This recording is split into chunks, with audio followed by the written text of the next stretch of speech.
एक समय की बात है, बलरामपुर राज्य पर कृष्णा नाम का एक किसान रहता था। वह अपने खेतों में आलू, मटर, लौकी और टमाटर की खेती करता था। कृष्णा अपने सभी फसलों को अपने बैलगाड़ी में लादकर गांव-गांव बेचने जाता था।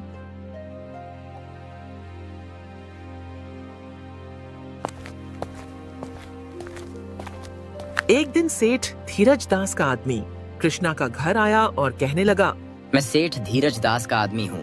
मैं पास ही के गांव हरिपुरा से अपने सेठ का संदेश लेकर आया हूँ। मेरे मालिक सब्जियों का व्यापार करते हैं। मेरे मालिक की नगर में सब्जियों की बहुत बड़ी दुकान है। मेरे मालिक को नगर में सब्जियां बेचने के लिए बहुत अधिक मात्रा में सब्जियां चाहिए, इसलिए मैं तुम्हारे पास आया हूँ।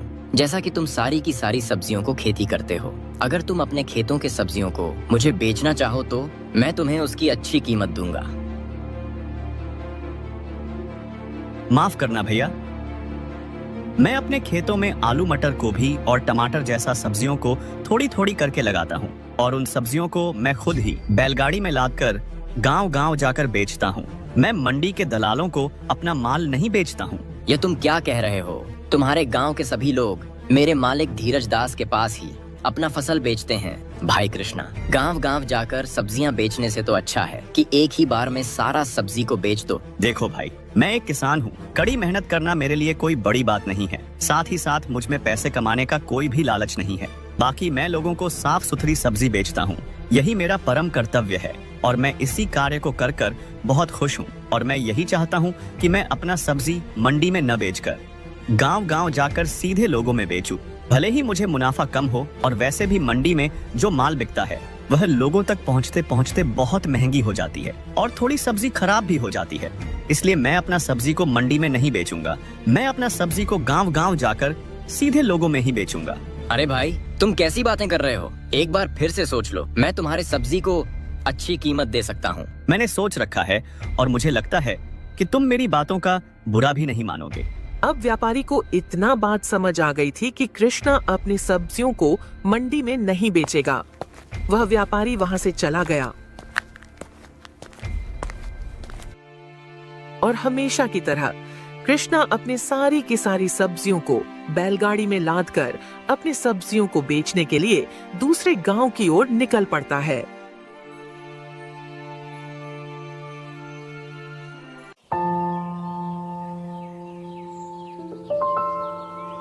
मुझे आज की रात यही बिता लेनी चाहिए। तभी पास में ही खड़ा एक आदमी ने कृष्णा को आवाज लगाई, अरे भाई, कौन हो तुम? हमारे गांव के तो नहीं लगते हो। कृष्णा ने देखा कि पहनावे से वह आदमी बहुत ही अमीर दिख रहा था।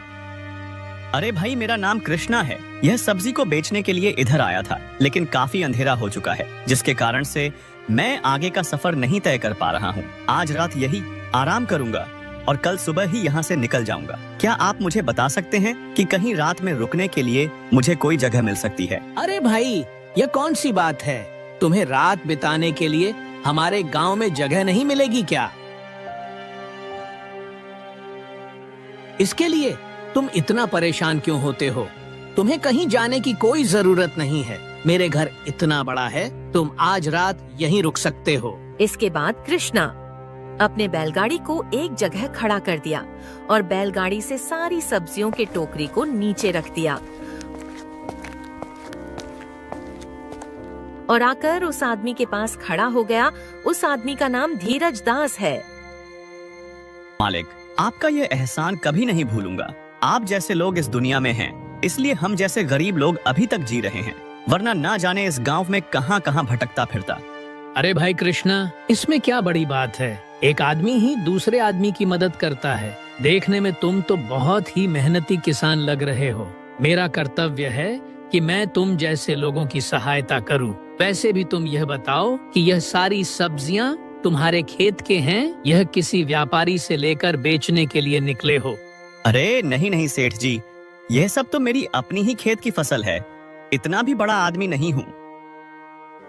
उसके बाद उन दोनों में बहुत सारी बातें होती है। मैं अपने सब्जियों को सीधे लोगों में बेचने पर ही विश्वास रखता हूँ सेठ जी। अरे कृष्णा, अगर हर किसान तुम्हारी तरह यही सोचेगा तो कितना अच्छा हो जाएगा ना। कम कीमत पर सबको अच्छी सब्जियां मिल जाएगी। आजकल के दलाल सब्जियों को कम कीमत पर खरीदते हैं और उसी सब्जियों को जमा करके अधिक दामों पर बेचते हैं। मुझे तो लगता है कि उनका यह माल सही नहीं होता है, लेकिन आम लोगों को इसके बारे में उन्हें कुछ भी नहीं मालूम है। वह तो उचित कीमत पर सब्जियां खरीदते हैं, लेकिन उनके पास कोई और चारा भी तो नहीं है।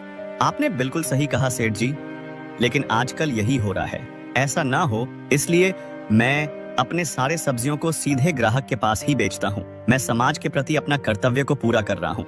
सच में कृष्णा, तुम्हारे विचार बहुत ही नेक और अच्छे हैं। अगर सभी लोग तुम्हारे जैसा सोचेंगे तो सबका भला ही होगा।